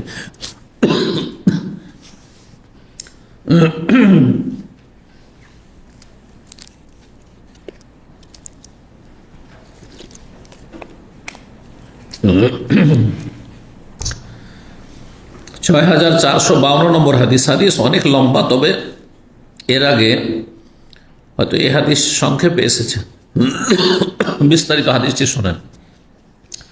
আবু হুরায়রা রাদিয়াল্লাহু তাআলা আনহু বর্ণনা করেছেন, কানা ইয়াকুলু, তিনি বলতেন, আল্লাহিল্লাযী লা ইলাহা ইল্লাহু, সে আল্লাহর কসম করে বলছি, সে আল্লাহর কসম করে বলছি, শপথ করে বলছি, যার ছাড়া কোনো সত্য মাবুদ, সত্য উপাস্য নেই। তার নিজের বাস্তব জীবনের কষ্টের কথা বর্ণনা করছেন। বলছেন, ইন কুনতু লা আতামিদু বিকাবিদি আলাল আরদ, আমি জমিনে উপর হয়ে পড়ে থাকতাম। আতামিদু বিকাবিদি মানে আমার কলিজাতে ভর দিয়ে শুয়ে থাকতাম। তো কলিজা ভর দিয়ে মানে কি? উপর হয়ে পড়ে থাক, উপর হয়ে আমি জমিনে পড়ে থাকতাম। মিনাল জু, ক্ষুধার যন্ত্রণায়, মানে অনেক সময় বেহুশ হয়ে যেতেন, এত ক্ষুধার্ত থাকতেন, এত ক্ষুধার্ত থাকতেন যে বেহুশ পড়ে যেতেন, আর অনেক সময় চলতে পারছেন না, তখন তিনি উপর হয়ে পড়ে থাকতেন। বলছেন, ওয়াইন কুনতু লা আশুদ্দুল হাজার আলা বাতানি মিনাল জু, আর আমি কখনো কখনো পাথর বেঁধে রাখতাম আমার পেটে ক্ষুধার যন্ত্রণায়, পেটের যন্ত্রণা বরদাস্ত করতে পারতাম না, সেটা পেটটা যেন ঠান্ডা থাকে, পাথর বেঁধে রাখতাম। সাহাবা কেন করতেন? নবী সাল্লাল্লাহু আলাইহি ওয়াসাল্লাম খন্দকের সময় নিজের করেছেন, সাহাবীরা দেখাচ্ছেন কেউ একটা পাথর বেঁধে আছে, কেউ দুটো পাথর বেঁধে আছে, কেউ, তখন নবী সাল্লাল্লাহু আলাইহি ওয়াসাল্লাম বললেন যে আমার কাপড়টা উঠিয়ে দেখালেন যে দেখো আমি 3টে পাথর বেঁধে আছি। এত ক্ষুধার্ত, সবাই ক্ষুধার্ত। সেই সময় জাবের রাদিয়াল্লাহু তাআলা আনহু দাওয়াত দিয়েছেন সবাইকে, এবং সেখানেও নবী সাল্লাল্লাহু আলাইহি ওয়াসাল্লাম মুজিজা প্রকাশ পেয়েছিল। যে কথাটি এখানে দেখলেন আয়েশা রাদিয়াল্লাহু তাআলা, এটি কারামত ছিল যে অল্প আটা, আধা কিলো থেকে 1 কিলো আটা, আর সেটা দীর্ঘদিন খাচ্ছেন, শেষই হচ্ছে না, শেষই হচ্ছে না, কিন্তু মাপলেন তখন কারামত শেষ হয়ে গেল। তো বলছেন যে পেটে পাথরও বেঁধে রাখতাম, কিসের জন্য? ক্ষুধার যন্ত্রণায়। ওয়ালাকাদ কাআদতু ইয়াওমান আলাত, একদিন এত ক্ষুধা লেগেছে আর কেউ কোনো দিক থেকে খেতে পাবো এরকম কোনো কিছু মানে বুঝতে টের পাচ্ছি না। তখন কি করলেন? বলছেন যে আমি একদিন রাস্তায় এক জায়গায় বসে গেলাম, মসজিদে সবাই নামাজ পড়ার জন্য আসবে, রাস্তায় বসে গেলাম। ওই রাস্তা দিয়ে আবু বকর আসবেন, ওই রাস্তায় উমর আসবেন, ওই রাস্তায় রাসূলুল্লাহ সাল্লাল্লাহু আলাইহি ওয়াসাল্লাম আসবেন। ওইদিকে রাস্তায় বসে গেলাম যে আমাকে দেখলে মানুষ টের পাবে যে কথা বলতে পারছে না, ফিসফিস করছে, খুব কষ্টে আছে, হয় না হয় খুব ক্ষুধার্ত আছে, তো নিয়ে গিয়ে আমাকে হয়তো খাওয়াবেন তারা, যেহেতু তারা আমার চাইতে সচ্ছল, আর তার কিছু ছিল না, তিনি নিশ্চয় ছিলেন একবার আসহাবে সুফার একজন ছিলেন তিনি। বলছেন ওয়ালাকাদ কাআদতু ইয়াওমান, একদিন আমি বসে গেলাম আলা তারিকিহিম, লোকজনের রাস্তায়, আল্লাযী ইয়াখরুজুনা মিনহু, যেখান থেকে লোকেরা বাড়ি থেকে বেরিয়ে মসজিদে যাতায়াত করে। ফামাররা আবু বকর, আবু বকর সিদ্দিক রাদিয়াল্লাহু অতিক্রম করলেন। ফাসালতুন আয়াত মিন কিতাবিল্লাহ, তাকে একটি আল্লাহর কিতাব কোরআন কারীম আয়াতের তাফসীর সম্পর্কে জিজ্ঞেস করলাম। তো বাহানা, কারণ কথা বললেই বুঝতে পারবেন যে আমি ক্ষুধার্ত আছি। উদ্দেশ্য এই ছিল না যে আমি আয়াতটা তাফসীর জানি না, মানে জানি না, একটু বুঝিয়ে দেন, এটা উদ্দেশ্য ছিল না। উদ্দেশ্য কি ছিল? যে তারা বুঝুক যে আমি কথা বলতে পারছি না, আমার অবস্থা খুব খারাপ, তখন বাড়িতে কিছু থাকলে আমাকে নিয়ে এসে খাওয়াবেন অথবা সাথে করে নিয়ে যাবেন। আল্লাহু আকবার। মা সাআলতুহু ইল্লা লিয়ুশবিআনি, তাকে সে আয়াতটি সম্পর্কে জিজ্ঞাসা আমি করেছিলাম কিসের জন্য? একমাত্র এই জন্য যাতে আমাকে তিনি খেতে দেন। ফামাররা, তিনি চলে গেলেন, আয়াতের অর্থটা বলে দিয়ে তফসিরটা বলে দিয়ে চলে গেলেন। ওয়ালাম ইয়াফাল, কিন্তু তিনি খেতে ডাকলেন না, মানে টের পেলেন না যে উনি এত ক্ষুধার্ত। এই জন্য উনি মনে করছেন যে মাসলা জিজ্ঞাসা করছে, একটা আয়াতের তফসির জিজ্ঞাসা করছে না করছে, উত্তর দিয়ে দিলেন, আবার মসজিদের দিকে টান দিয়ে চলে গেলেন। সুমাম্মার রাবি উমার, তারপরে আমার পাশ দিয়ে উমার রাজিয়া অতিক্রম করলেন। ফাসাল তো আয়াত মিন কিতাবিল্লাহ, কোরআনে কারিমের একটি আয়াতের তফসির সম্পর্কে জিজ্ঞেস করলাম। মা সাআলতু ইল্লা লিউসমিন, তাকেও যে জিজ্ঞাসা করেছিলাম কিসের জন্য, যে আমাকে কিছু খেতে দেবেন। ফামাররা, তিনি চলে গেলেন। ওয়ালাম ইয়াফাল, কিন্তু খেতে দিলেন না, মানে টের পেলেন না, তিনি অর্থটা বলে দিয়ে চলে গেলেন।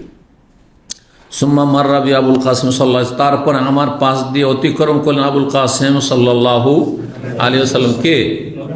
আবুল কাসেম, নবী সাল্লাল্লাহু আলাইহি ওয়াসাল্লামের ডাক নাম, উপনাম। কাসেমের আব্বা, বড় ছেলের নাম কাসেম ছিল, বাল্য জীবনে মারা গেছে, কিন্তু তিনি বড় ছেলে বয়সের দিক থেকে।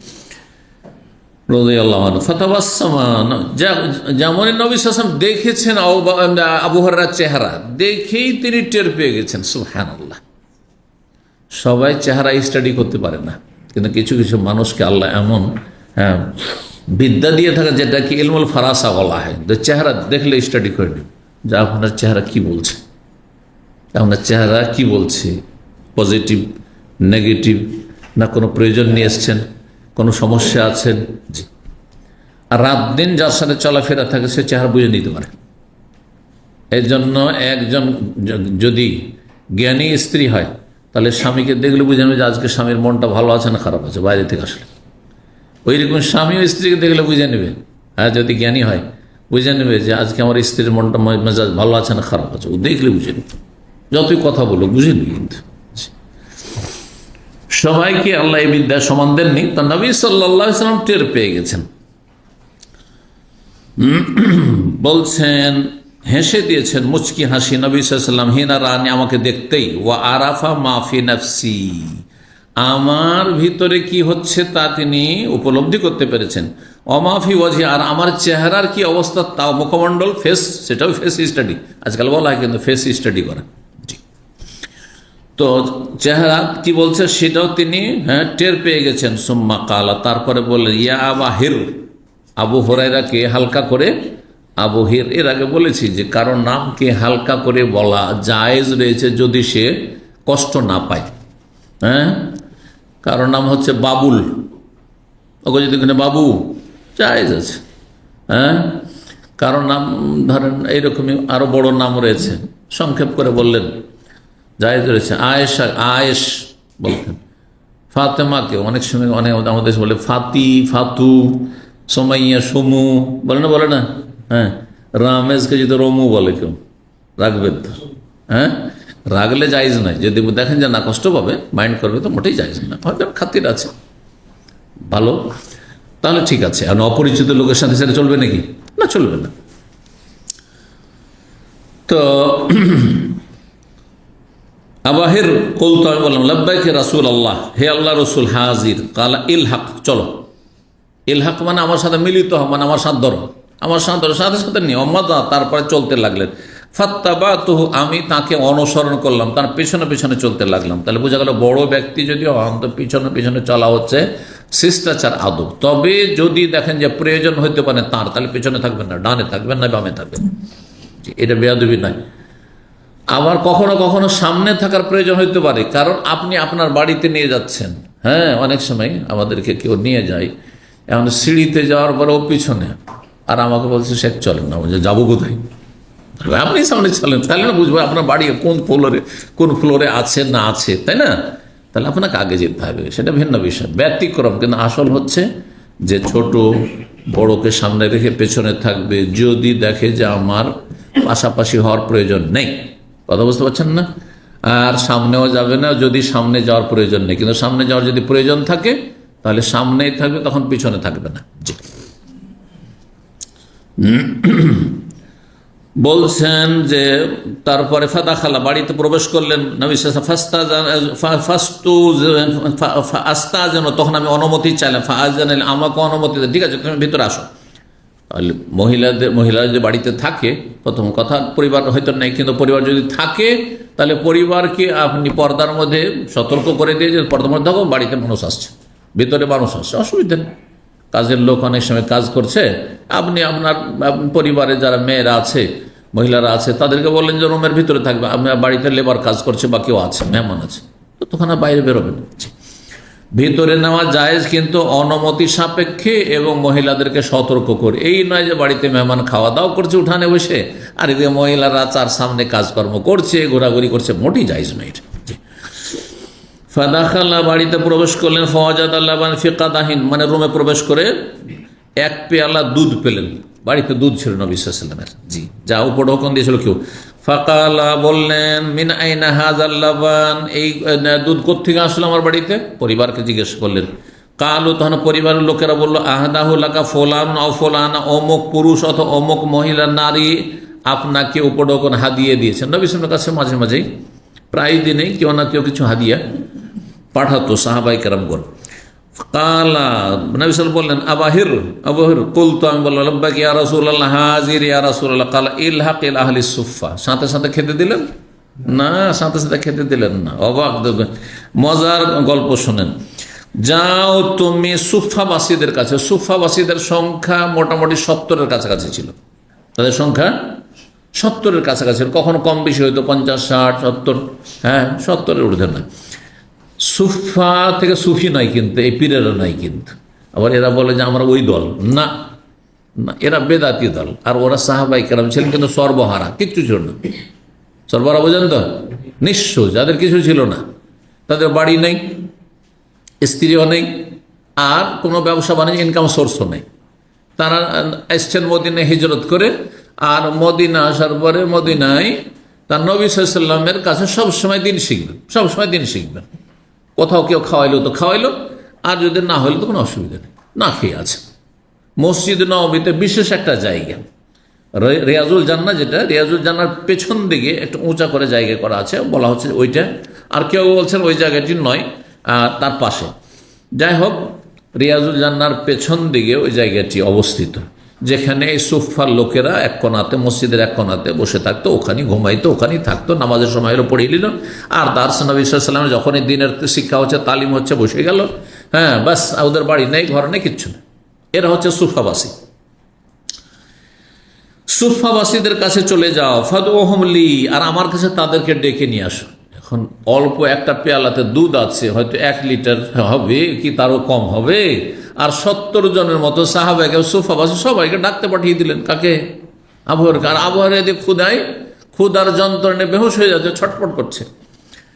কালা, বর্ণনাকারী বলছেন আবু হুরায়রা, ওয়া আহলু সুফফাতে আযিয়াফুল ইসলাম, আর সুফফাবাসীরা ইসলামের মেহমান ছিল, তারা মানে মুসলিমদের সবার মেহমান, যে খাওয়াইলো খাওয়াইলো, না হইলো এমনি আছে, ইসলামের মেহমান তারা। লা ইয়াউনা আলা আহলিন ওয়ালা মালিন ওয়ালা আলা আহাদ, না তাদের আহাল পরিবার ছিল, না কোনো টাকা পয়সা ধন সম্পদ ছিল, ওয়ালা আলা আহাদ, না কারো ওপর তারা নির্ভরশীল ছিল, যে কারো বাবা আছে খাওয়াচ্ছে, বাবার হোটেলে খাচ্ছে, বড় ভাইয়ের হোটেলে খাচ্ছে, এমনও কিছু ছিল না, কেউ ছিল না তাদের।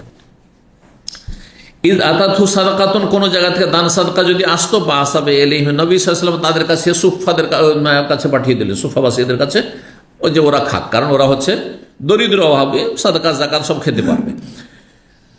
ওয়ালাম ইয়াতানাওয়াল মিনহা শাইআন, আর সাদাকা থেকে নবী সাল্লাল্লাহু আলাইহি ওয়াসাল্লাম কিছুই খেতেন না, কারণ নবী সাল্লাল্লাহু আলাইহি ওয়াসাল্লামের জন্য, তার বংশের জন্য সাদাকা যাকাত কি ছিল? হারাম ছিল।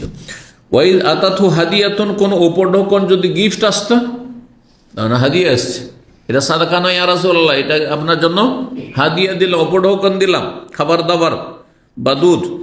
আর সালা এলাইহিম, তাদের কাছে কিছুটা, নবী সাল্লাল্লাহু আলাইহি ওয়াসাল্লাম খেতেন কিছু, আর তাদের কাছে পাঠিয়ে দিতেন, ওয়া আসাবা মিনহা, নবী সাল্লাল্লাহু আলাইহি ওয়াসাল্লাম নিজেও খেতেন সেখান থেকে, ওয়া আশরাকাহুম ফিহা, তাদেরকেও তাতে শরীক করে নিতেন যে তারাও খাক। ফাসাআনি যালিকা, যখন আমাকে ডাকতে পাঠিয়ে দিলেন এই কাছাকাছি 70 জন লোককে, তখন এতে আমি হতাশ হয়ে গেলাম। কি হবে রে, আমার ক্ষুধা কেমন করে মিটবে? তো বলছে ফাসাআনি যালিকা, এটা আমাকে হতাশ করে ফেললাম।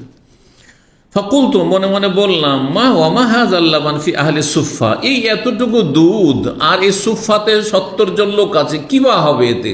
হ্যাঁ, 1 ঢোক করে তো হবে না কারো, 1 ঢোক করে তো কারো হবে না। কুনতু আহাক্কা আন ওসিবা মিন হাযাল লাবানি শারবাতান আতাকাওয়া বিহা, আমি বেশি হক রাখি যে এই দুধ আমি পান করে কি করব, আতাকাওয়া বিহি, আমি শরীরে শক্তি অর্জন করব। যে আমার শরীরটা ক্ষীণ হয়ে গেছে, অচল হয়ে গেছে, আমি কোন রকম একটু চলাফেরা করতে পারবো এই আশা করছিলাম যে একটু দুধ খেয়ে, আর আমাকে ডাকতে পাঠিয়ে দিলেন, তো কি হবে অবস্থাটা।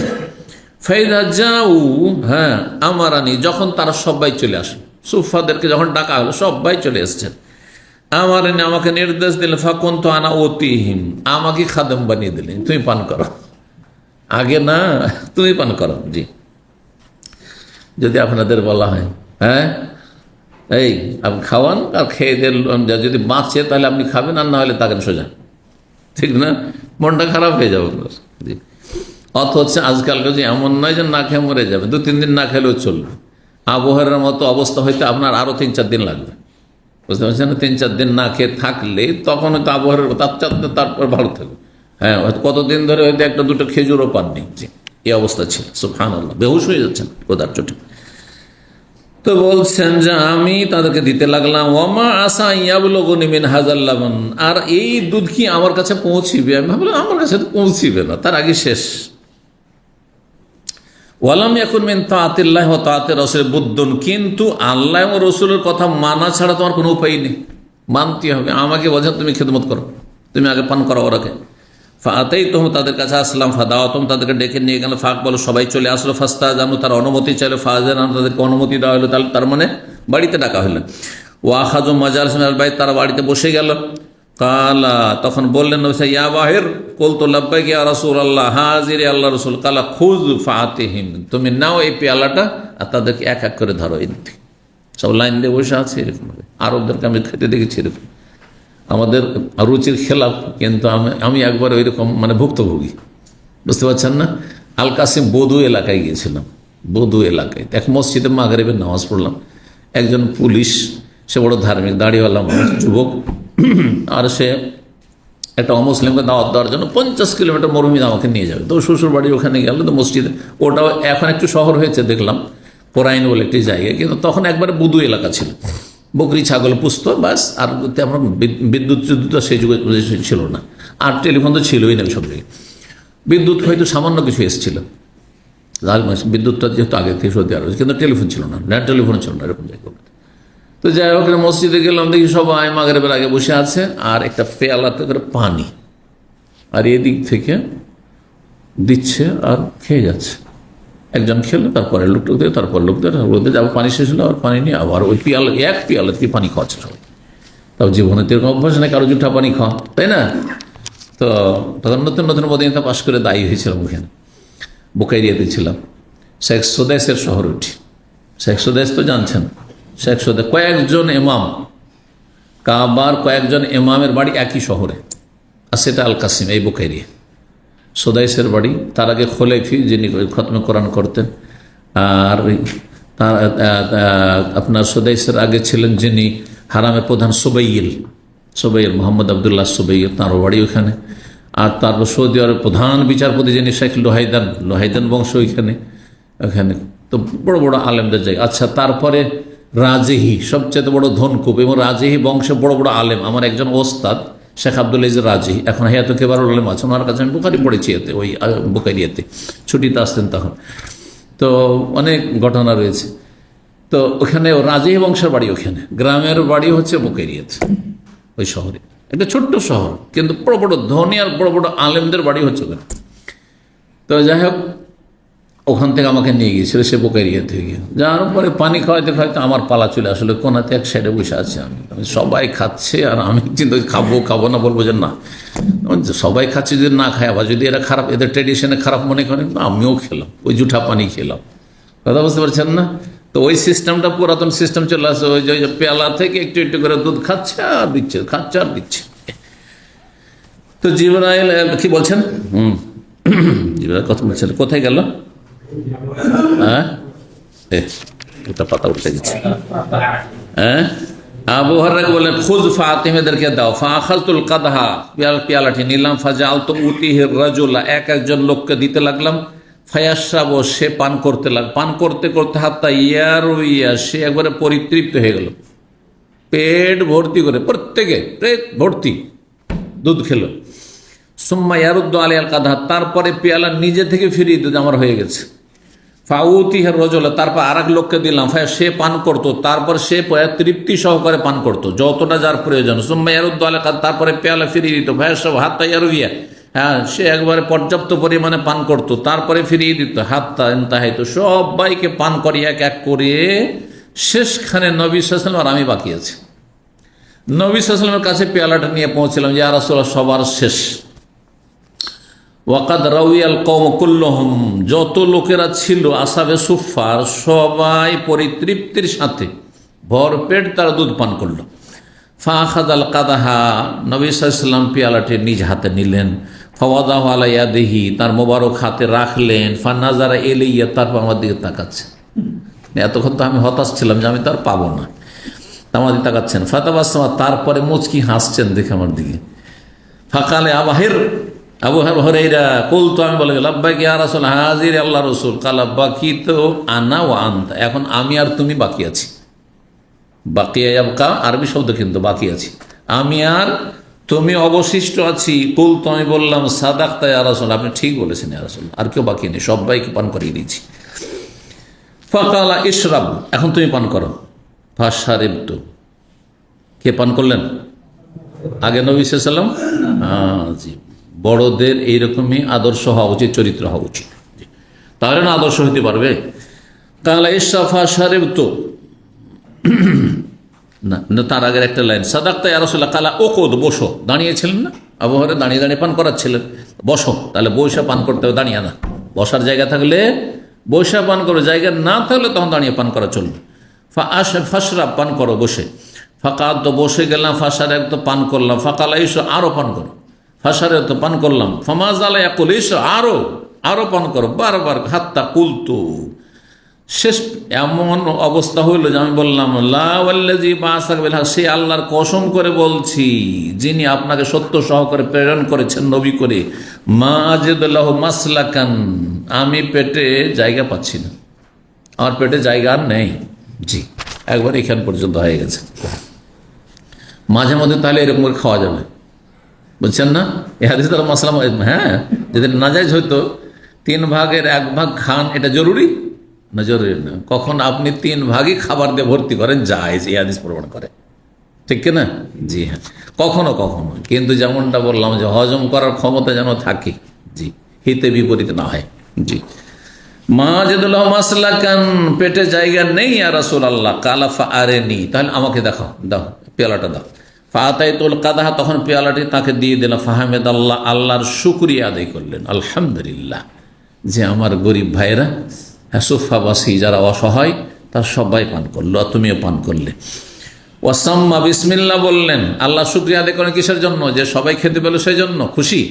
তারপরে বিসমিল্লাহ বলেন, নিজে এখন অশারেবাল ফাদলাতা, অবশিষ্ট দুধটুকু নবী সাল্লাল্লাহু আলাইহি ওয়াসাল্লাম পান করলেন। সবশেষে নবী সাল্লাল্লাহু আলাইহি ওয়াসাল্লাম পান করলেন। হাদিস আরো কয়েকটি অধ্যায় আছে, শেষ হবে না, সুতরাং এখানে আজকের আলোচনা শেষ করে দিই, ঠিক না? জাযাকুমুল্লাহ খাইর। সুবহান রাব্বিকা রাব্বিল ইজ্জাতি আম্মা ইয়াসিফুন ওয়া সালামুন আলাল মুরসালিন ওয়ালহামদুলিল্লাহি রাব্বিল আলামিন।